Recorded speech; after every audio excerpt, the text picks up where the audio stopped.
An electrical storm will hit the northern third of the peninsula, with supercells forming due to atmospheric instability. The National Meteorology Institute predicts supercells will be visible, particularly from tonight, causing heavy downpours for the next 72 hours, potentially disrupting electrical devices and communications. In East Berlin, Jose Maria Siles reports calm at nightfall, with few at Brandenburg Gate.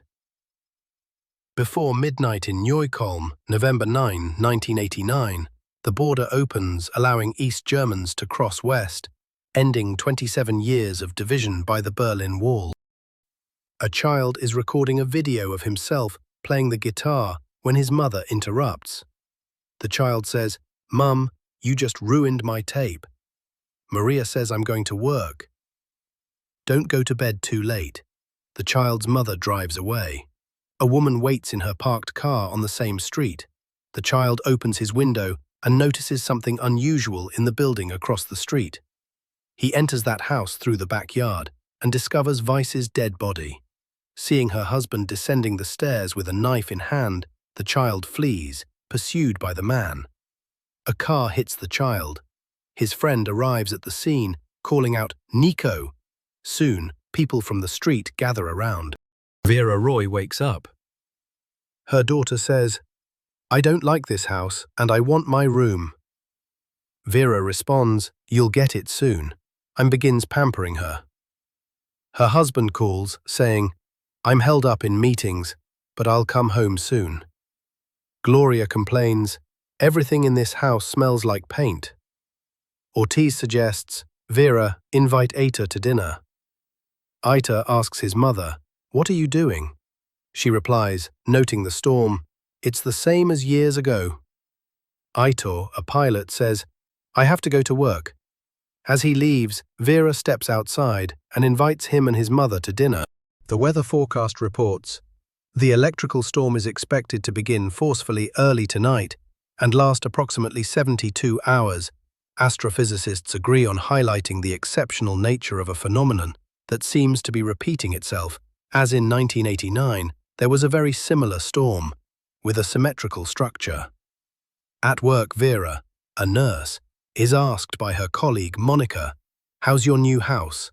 Vera replies, "When did I tell you we moved?" Monica responds, "Half the hospital knows." Vera explains, "The previous owner abandoned the house years ago and was eager to sell." Patient Mendoza is tense about his upcoming surgery. Vera reassures him, saying, "Dr. Fell is the best specialist in craniotomy." Vera congratulates Dr. Fell on his recent article. She asks, "What happened to Ms. Blanco? Did she develop alexia due to an injury to the spinothalamic tract?" Dr. Fell responds, "No, she required an anterolateral chordotomy." Dr. Fell, noticing Vera's enthusiasm for medical terminology, remarks, "The more I learn about you, the less I understand why you quit medicine." Vera responds, "Well, I had Gloria.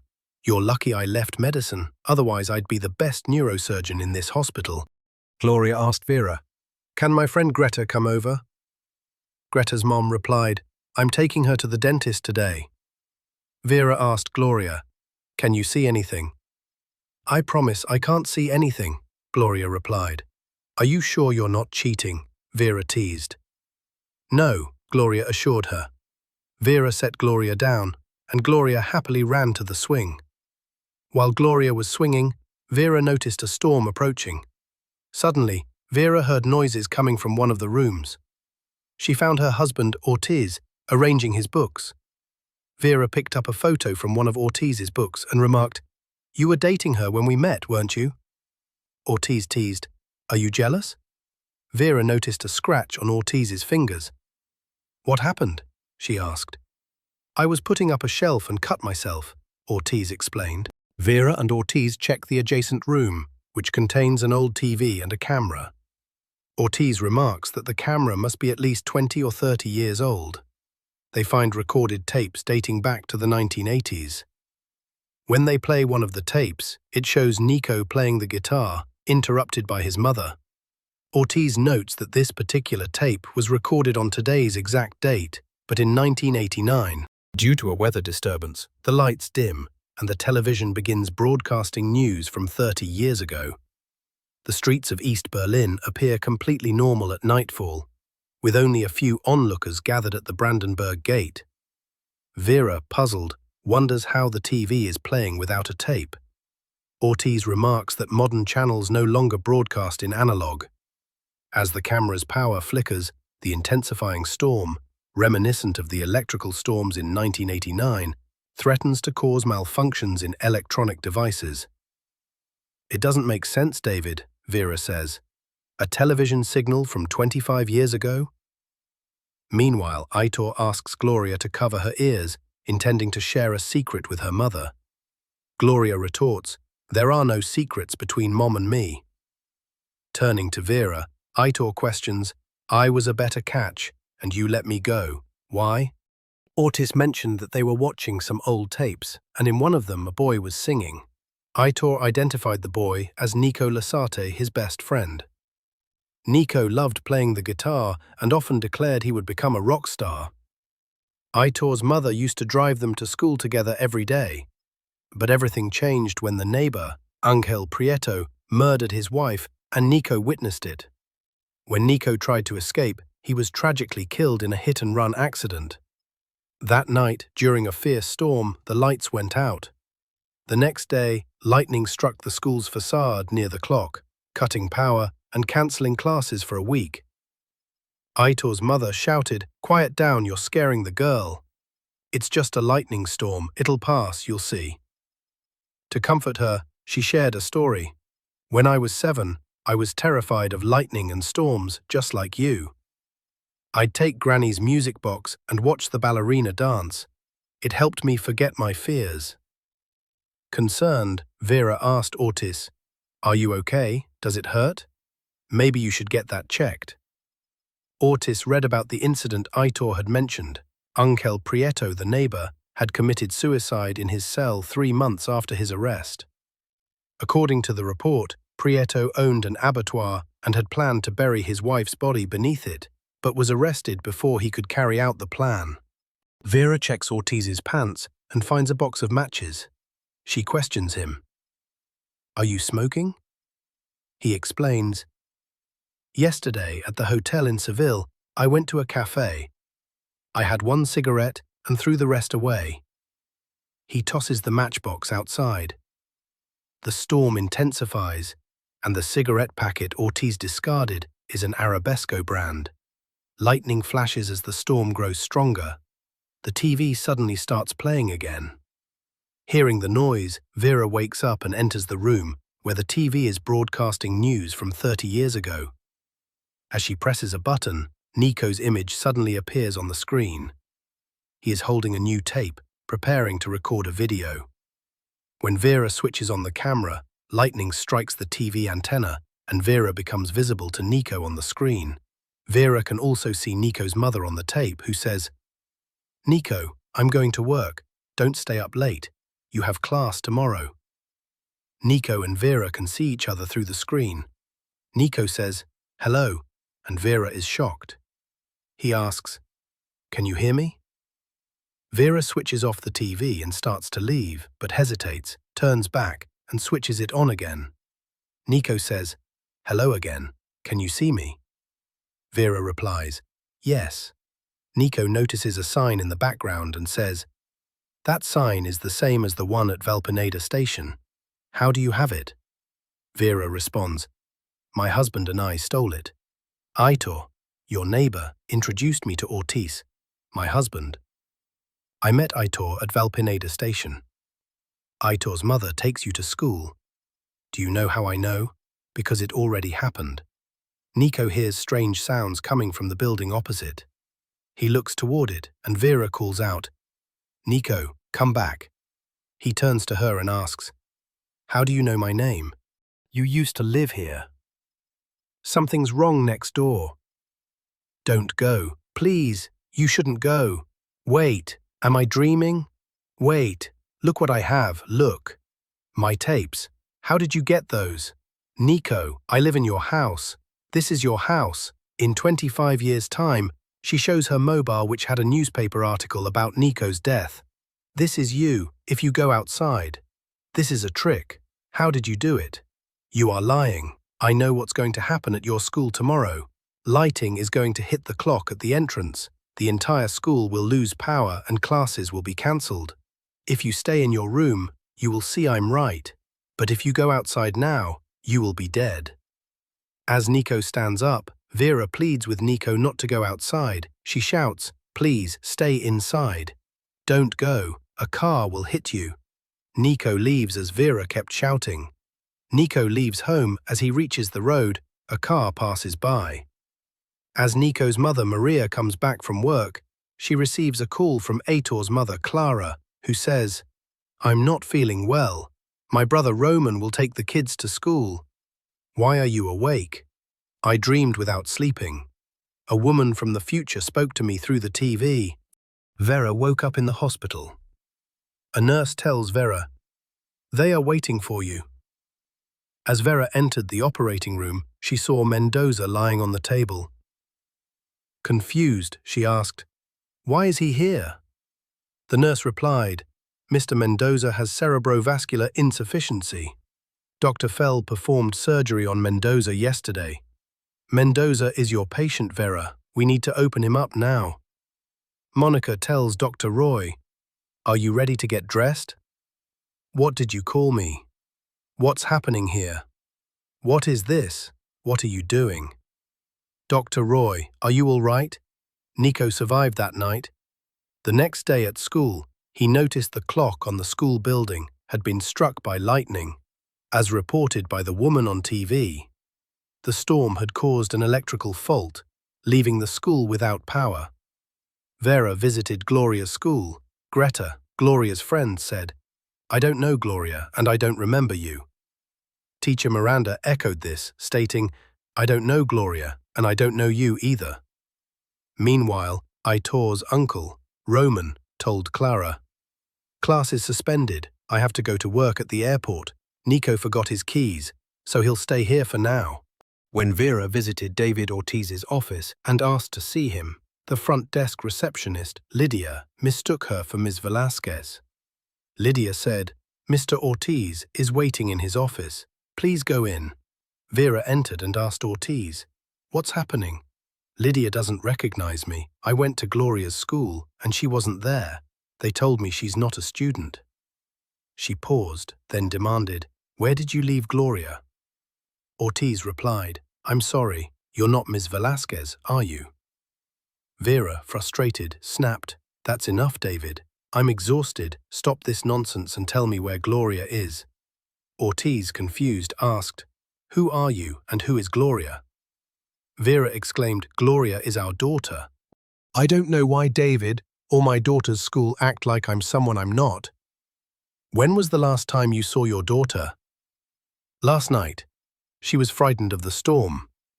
"And the man you say is your husband?" "David Ortiz is my husband." "What is the last thing you remember with him?" "He lied about something silly. He had been smoking." The inspector asks nothing else.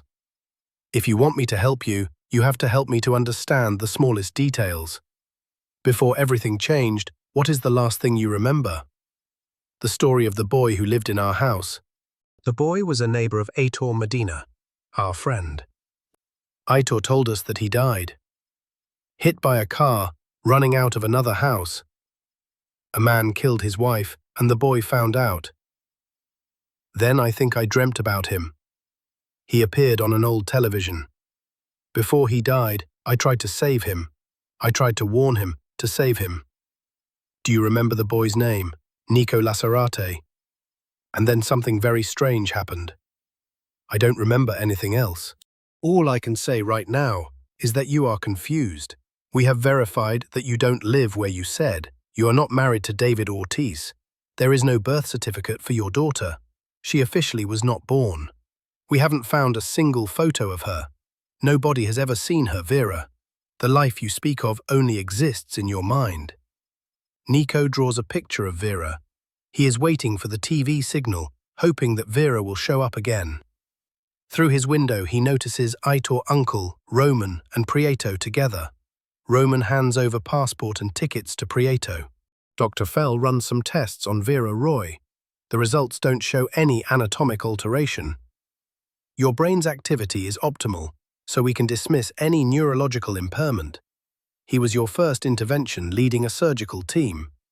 You extracted a meningioma from his brain. Whatever you know about him, here is the answer. David had a meningioma removed, I remember. But it wasn't me, I don't operate. You are the neurosurgeon. I wasn't even in the post-operative because I had the flu. Monica took over. Dr. Fell takes Monica to her office. Look around and you will remember. You are the best near surgeon in the hospital. You joined my team before finishing your specialty. When Dr. Fell touches her, she recalls vivid memories of being a doctor and being intimate with another person. However, she quickly dismisses these thoughts, insisting that it's impossible that all my memories are a distortion. You should go home. The surroundings will help you remember. Gloria is my daughter. Dr. Fell shows a file of Lorena Garcia. She died 12 days ago in theater. It had never happened to you before. Nobody wanted to operate on her, but you took the risk. It was an impossible case, even for you. You were advised sedatives and a few days of rest. You returned this morning for Mendoza's operation, but we can extend your leave. Vera, you blocked out Lorena Garcia, but speak of Gloria Ortiz, an imaginary girl you gave life to.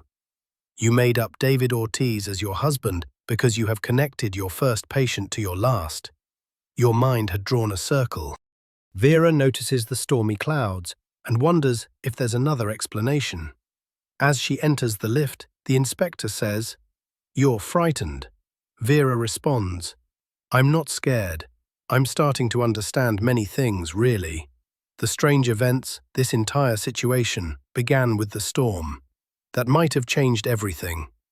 The inspector asks, "What do you mean you changed everything?" Vera replies, "Maybe I saved that boy. I need to know if he's alive or dead."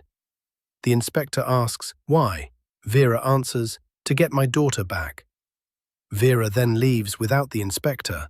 Nico watches Prieto hurriedly leave in his car. Prieto drives to his abattoir, while Nico heads to Prieto's house. Through the window, Nico spots a pair of women's heels and someone lying on the floor. He breaks the window to enter. Meanwhile, Prieto packs butchering tools and some sheets into a bag at the abattoir. Inside Prieto's house, Nico searches every room. In the bathroom, he notices a wristwatch, pulls back the shower curtain, and discovers Ms. Wace lying lifeless in the bathtub. As Prieto returns home from the abattoir, Nico, now frightened, prepares to leave, but recalls a meeting between Aitor, Uncle Roman, and Angel Prieto. He searches a drawer and finds a passport.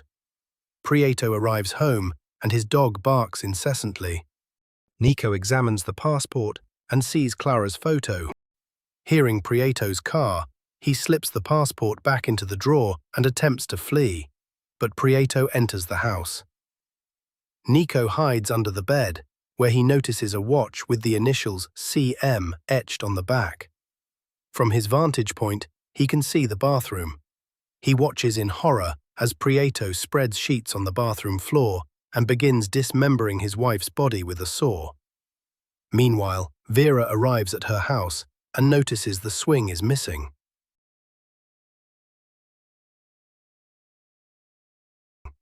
Inside, she checks for the TV and camera, but they are gone.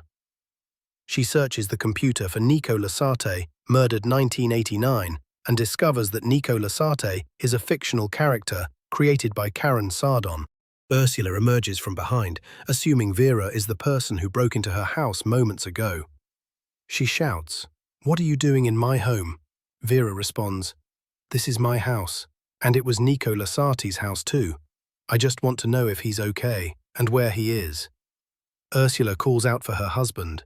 Vera notices a photo of David Ortiz. Ortiz enters and says to his wife, "This woman came to my office today too." "David, we know each other," addressing Ursula. David explains, "The police inform me that she's the woman who removed my meningioma.